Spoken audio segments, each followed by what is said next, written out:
everybody, welcome back to the round table with Lzuruha. I am Carnage64 as usual with Worky. How you doing, buddy? Doing pretty good. Yourself? I'm doing okay. Alright, so we've got a pretty special war for you guys today. We did, for the first time, put in all of our top people. So we have Jarrett and Dizzy, which are Town Hall 11s, and me and Miss Fortier, which are Town Hall 10s. We just went up to Town Hall 10 about a month and a half ago, I want to say. And Worky's a very high Town Hall 9, all that stuff. So it's basically our top people in a 20-man war.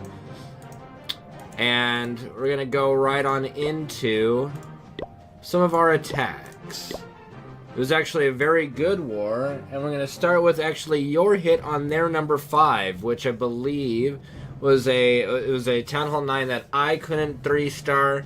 I just kind of screwed up, and I think that it had Tesla towers on the outside edge that screwed me over a bit. So let's take a look at what you did here. Yeah. So yeah, this is my alternate account Blitz attacker. So he's kind of a middle Town Hall 9, I guess a little on the higher end. And I'm using a hog hit here. I started, obviously, I was able to watch your hits and find all the bombs. You're welcome. So that made this a little easier. Good grief. Yeah, he placed them so far outside the base, you could literally drop a troop right on them, which is bad design. That's pretty cool. You're welcome for that. Yep. And so I'm just luring everything out here, dealing with that with the queen. And in comes my golem. And basically once they get penetrated into the base, I will start dropping hogs. You're basically waiting for them to draw aggro, I guess, from everything? Yeah, I want them to actually get into the core and hopefully distract that other expo before I put the hog. And I actually had bowlers in my CC this time, just because that's what someone gave me, and I didn't want to waste them. And I wasn't too concerned about this base once I knew where the bombs were. Right. And yeah. So now you can see the expos hitting my golems. I'm safe to send in the hogs, and that's gonna take care of it. Obviously, timing heal spells. Yeah, the only thing that I found with hogs is that you gotta heal around the wizard towers. Yep, wizard towers, bombs, and that bomb tower are the key ones. Yeah. Watch out for.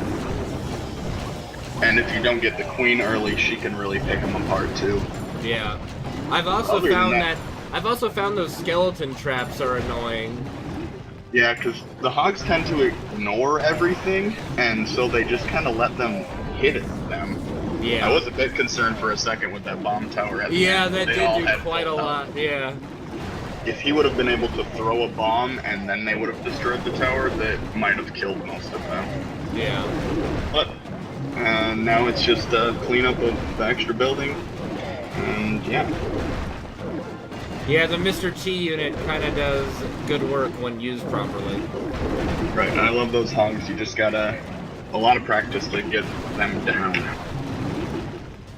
They're very sturdy. I saw that my next level up will increase their HP by like 110. I'm like, good lord, that's a hefty hog.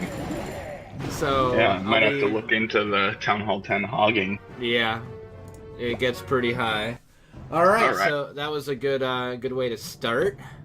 Now we'll take a look at the next attack, which will actually be Miss Fortier's first hit on their number 6. So again, she's kind of a fresh Town Hall 10, just like me. We upgraded about the same time. And she's doing a new kind of hit that's a little different from the Witch Bowler one that Jared has showed me. This is another one that Jared showed her that's kind of a healer bowler hit. Okay, so healer bowlers, a couple of wizards. That was a golem in the CC. Obviously this base is a bit weak for her, but still important to see how this attack works against them. Yeah. And I think like a good way to tell how the hit is how many units you have left over. Right. Such a strange base design. This almost, I run into this more looting than war. Yeah, it's a very odd base, and felt that her attack would actually be better than my attack for this base, and I hit 7 instead. Right. Just based on the way the base layout was, and we thought there were traps in bad spots for my witches and things like that. So. Right. And she's cleaning up with a couple wizards, and yeah, it looks like it went pretty well. The golem barely even got touched. I'm not sure. I'm thinking the healers got ahead of it. No, the healers were actually healing the golem for a long time. Oh. So what I noticed with the way the healers work is that they'll gravitate to whatever unit when they get placed is damaged. So when she placed them behind the bowlers, they went towards the golem because the golem was getting damaged. Right, you typically want to time that out so that the bowlers are already being hurt before you drop your healers on. Yeah, but I mean, it still worked. I mean, it worked just fine. Like, it's kind of hard to make the bowlers take the damage, and you don't want them to die either. So I felt she had plenty of units left over, so the attack went very well. Yeah, I would think. Go ahead. I would think with that strategy, you'd probably be better off just taking more bowlers in the CC. Maybe, but if you're using the golem in the CC, that's a good. Who knows? Because you want that max golem, and we can't make max golem at Town Hall 10. It has to get donated. So my thought is just removing the golem altogether, because if the healers follow it into the base, they're going to get knocked out right away in a stronger base. Maybe. I mean, again, it's one that I guess we'll see. I'd like to see it again against another style of base. Yep. Alright, so then we're going to go into our big attacks, which is our Town Hall 11s. And so we're going to start with Dizzy's second hit, which is against the Town Hall 10, and then we'll go through the top 3 hits. So let's jump into that. Right.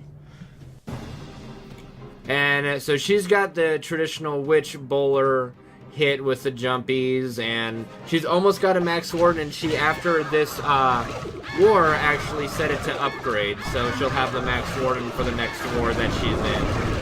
Cool. Good start, getting that funnel built. Yo. See, watching her and Jarrett do this hit, there's a lot of things that go, oh, so we should do that first. Okay. Oh yeah. Yep. They've definitely got this hit nailed down pretty good, and I like it a lot. Yeah, good time freeze spell to get the not only the Infernal, and not only that, but the minions too, or the CC units. Yep, which helped quite a bit. And then just got to take care of that second Inferno, and it'll be basically over by then. Yeah. It's really the last threat. And the way you know that the attack goes really well is when the outside units are still alive, picking apart on the outside edges.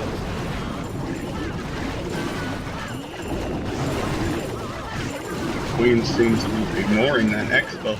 Yeah, she finally went back over and went, oh yeah, there's that thing. There we go. And now it's just clean up from this point on. And a lot of troops left. Her heroes, all 3 of them, still has the Queen ability. Yep, still has the Queen ability. And the Warden didn't even get touched. Yep. Well, very solid. Ability, but yeah. Very solid. Solid hit. Alright, now we're going to jump into the hits that really kind of dictated the pace, since I think, as far as the war timeline went, Jarrett and Tasha hit very quickly. Like, they hit before me, you, Miss Fortier, a lot of people, so they set the tone. So let's take a look at her hit on number 3.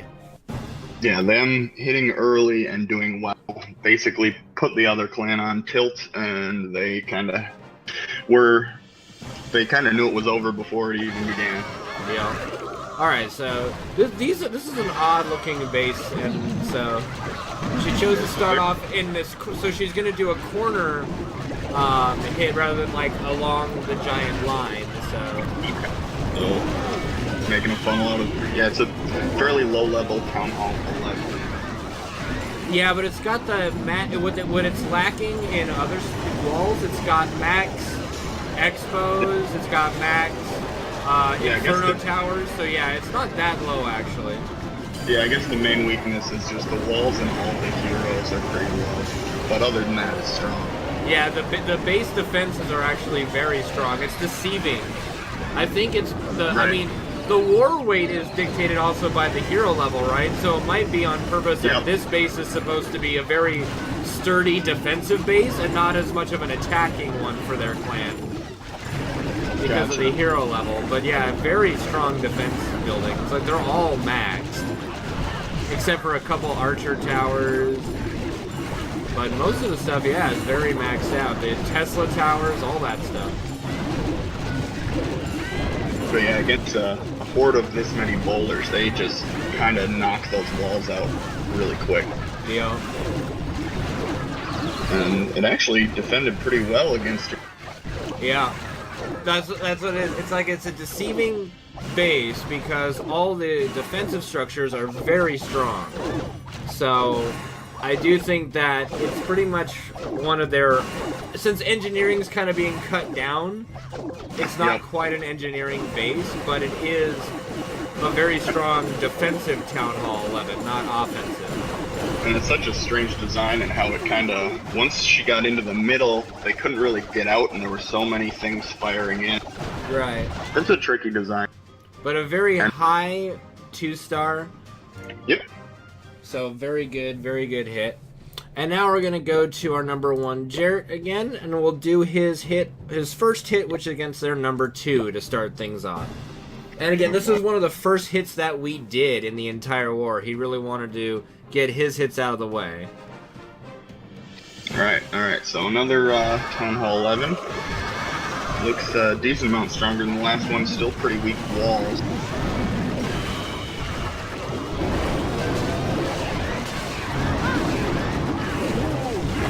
Funnel going.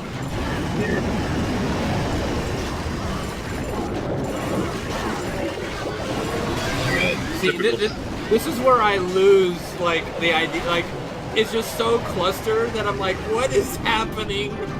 I mean, you can't really even watch your troops, you just have to plan your strategy and trust that they're going to follow the path that you laid out. Right. If you plan it right, then you don't need to be able to see what's going on. But yeah, it can get very confusing, and unexpected clan castle troops are what typically screws me. Yeah. If I go in expecting a certain troop I have to deal with and something else completely comes out, it can really mess with the plan. Yeah, I could definitely see that. Or when I mess up and don't have my wall breakers bust through, as I still use wall breakers instead of 2 jumps. Right.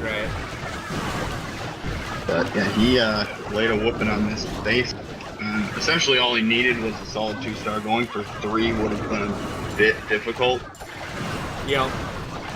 For these kind of bases, from what I've seen, when we're doing a war that has both Jared and Dizzy in it, it's really about getting the high 2-star if they can.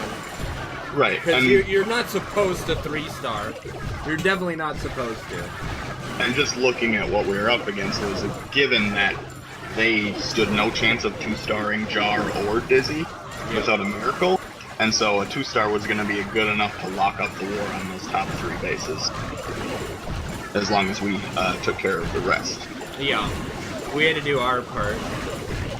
Alright, so just winding it down. And he got a 79% 2-star, very high. Nice.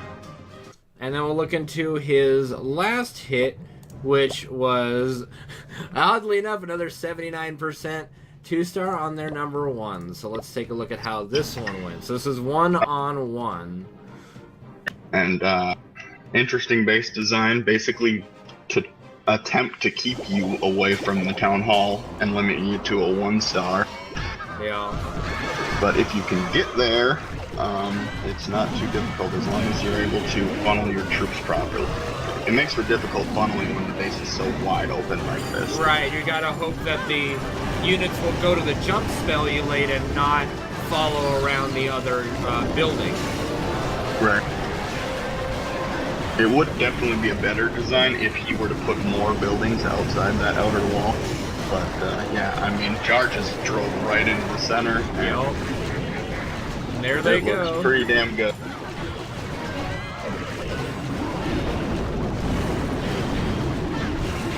And once that town hall goes down, you're pretty much like, okay, it's gonna be a 2-star. The question is just how high. Right. If his golem had stayed with the bowlers instead of going onto the right side, I think he could have done quite a bit better on this. That was the only thing, and there's nothing he could do to control that. It just pans that way. Yep. Golems are very hard to predict, and there's so many defensive buildings. Yeah, they'll just go, let's see, I want to go after that one today. Right. And there were so many clumped together, it just depended which ones got destroyed first, which is out of your control. See, the nice thing about witches is that as long as you've got a few up, you've got a huge ground army still because of all those skeletons. Right. I love those witches. I'm hoping I'll be able to use them soon. And yeah, now just attempting to clean up a little bit here, but with that Expo, definitely won't be able to finish the base off. I don't think it's so much the Exo as it is the Wizard Tower. The Wizard Tower knocks out all those skellies in one shot. Oh, I see. But I don't think the crossbow is even able to keep up with the amount of skellies that spawn. Yeah, you're right. They are keeping it out. It's the Wizard Tower finally getting on the witches that does it. Yep. Like, if you look at the rest of the buildings that are left, depending on how much time was left in the attack, of course, he might have been able to get a 3-star had that Wizard Tower been destroyed and the witches stayed up. Yeah, I think time might have ran, but yeah, that Wizard Tower was really the last big threat. Mm-hmm. It's kind of the same thing with hogs. Like, you look at it, okay, bomb towers and wizards. Any AoE splash, like mortars. Yep. Mortars, they kind of outrun them because the skellies keep moving. But yeah. The Wizard Tower is basically the worst building for witches. It's basically the anti-witch building. So, very good hit though. Now we're just going to look at a few defenses that really just kind of made the war a foregone conclusion, and we're looking at all hits that just their top 3 did. So these are Town Hall 11s hitting our guys. Just going to look at their number 3 hitting you, and this is the base that we talked about that looked more like it was defensive Town Hall 11 and not offensive. So let's see what happens. Right. All right. So he's attacking Blitz, who is basically. Other than walls and expos, I think I've got everything upgraded. Okay. I have no expos, so this base should be fairly simple for a Town Hall 11. And he's going with Lava Loon. That's a giant Lava Loon hit. And he launched the Lava Hounds way too fast, and he's not even dropping rages right now. I don't know what his plan is. And the odd thing is, it's not going to go well. He used his Warden ability before, like, I think he double tapped his Warden at the beginning of the fight because the balloons didn't even get into a bad spot yet. Right, and I mean his hounds are gone before the loons even make it to the second air defense, and it's just a really bad strategy. I wonder if it's almost that he underestimated the base. It's possible, but look at those again. Those skelly traps are so good against units that only target defense, so hogs and loons. Right. Like those skellies just annihilated all the balloons, and now he's got some lackluster leveled heroes trying to finish off the rest of your base. Yep, and as soon as I saw where he dropped, I knew it wasn't going to go well because I have all those skeleton troops around that air defense on the opposite side, just waiting for the air attack. Right. And so he still comes probably pretty close, but with those heroes still left and one air defense, it's not going to happen. Right.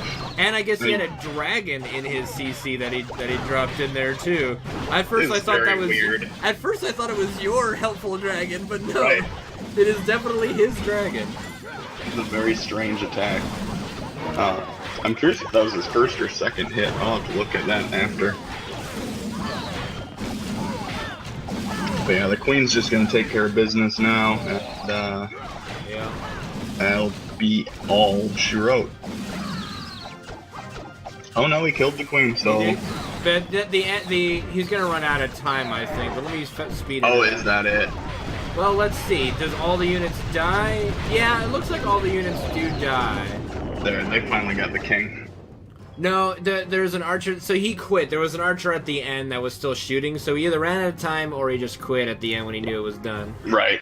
So, all right. And that's the problem with doing a lava loon strategy, is that it's an all or nothing. If you don't basically destroy, you get 1 star or 3 star. So yeah, any attack that focuses around enemies that target defenses is that type of. Same with hogs, you know. Yeah. All right, so now we're gonna look at actually my defense on their number 2 that hit me. So let's see what they did on this. This was a big wizard P.E.K.K.A. golem hit.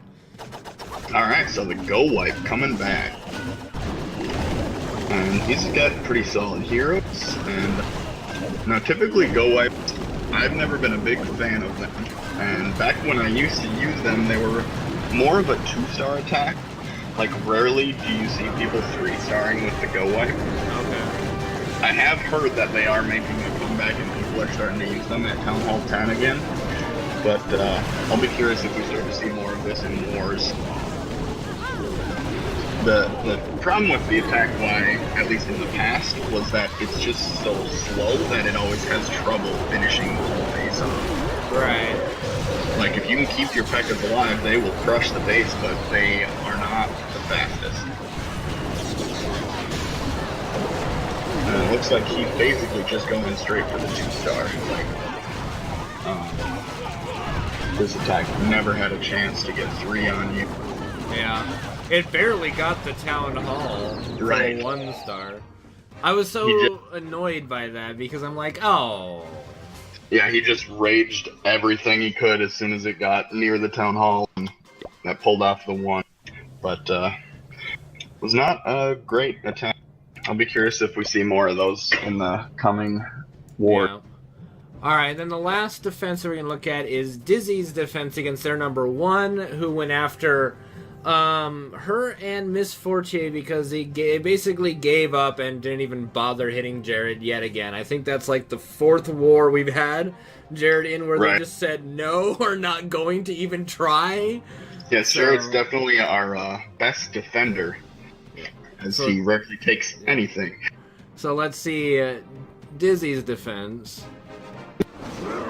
And this is a really odd strategy, and I asked Tasha, what on earth was this? She's like, it's actually legit, so... I'm curious. Oh, I see, she's going for the air. No, and I guess she was using baby dregs for 1 because they were cheap. But I have actually seen a similar attack before. Yeah, I don't know, like, this hit against her, I thought it was kind of a troll hit, but she told me, like, no, it's a legit strategy. It's kind of, but I'd never seen it prior to this move. Right. I mean, the goal is for the 2-star, because they know they can't get 3. So you gotta get the Town Hall and 50%, and without those air defenses, really the only obstacle is the Infernos. Right. So let's see how this goes. Is he just not dropping enough baby dragons? Like he's spreading them out so they keep the rage. That's the strategy. Right, so but that each baby dragon is ready. It seems that they're getting picked off too quick though before they can actually even do anything. Right, but if he dropped 2 of them, they would deal half damage, so it would defeat the purpose. Right. So the idea is to like slowly pick away at the base until you send your loons in and your heroes to try and eliminate as much as you can with the baby drake. And it looks like he's saving a couple maybe for He just dropped them all in a line. Oh, there they go. Yeah. Alright. So they're coming behind the balloons, which is strange. I feel like I would have put the baby dragons first. We'll see how this goes. And the loons are doing some damage.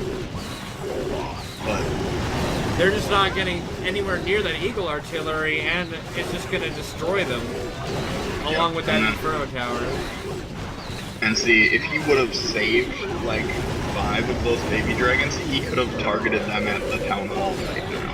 Maybe, she still got that Tesla tower there that would have hurt the baby dragons pretty Oh, good. no, I understand they would have been hurt, but he could have at least had them try to attack it. Gotcha. Yeah, this barely even got the 1-star against her. Right. Just got the 50%.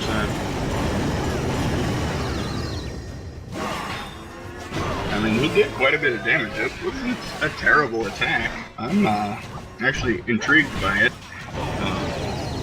Very good base layout that she but nonetheless, has, they went all around Dizzy's the base hall. it's so solid. It keeps you on the outside. You can't get into the core without using 2 jump spells with ground armies, and it funnels everything away from the town hall so well. Yep. Alright, well that's going to do it for us on this one. We're probably going to do another war soon with hopefully like a similar kind of makeup with our top guys. I know Dizzy just upgraded her Warden to max. Jarrett's pretty much said he's almost max everything on Town Hall 11. So that's pretty awesome. Yeah, I think we'll probably start one up either tonight or tomorrow. We got to see about that. Right, I got my Archer Queen upgrading right now, so I won't be in that one if you do. Okay. But, just, you know, very fun changes that we've made. Me going up to Town Hall 10, Miss Fortier going up to Town Hall 10 has been a lot of fun and exciting, and I know Worky's thinking about doing it soon.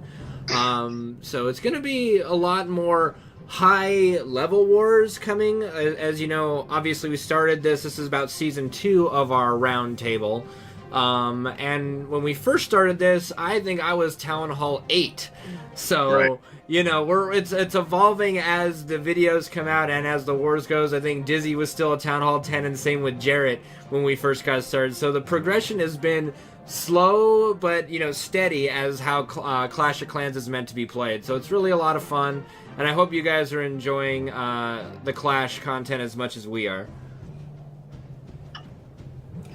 And that'll do it for me and Worky, so thank you guys so much for tuning in. Make sure you follow and subscribe to the channel. You can follow us on Twitter on @Lzuruha as well, and we'll see you guys next time. Later.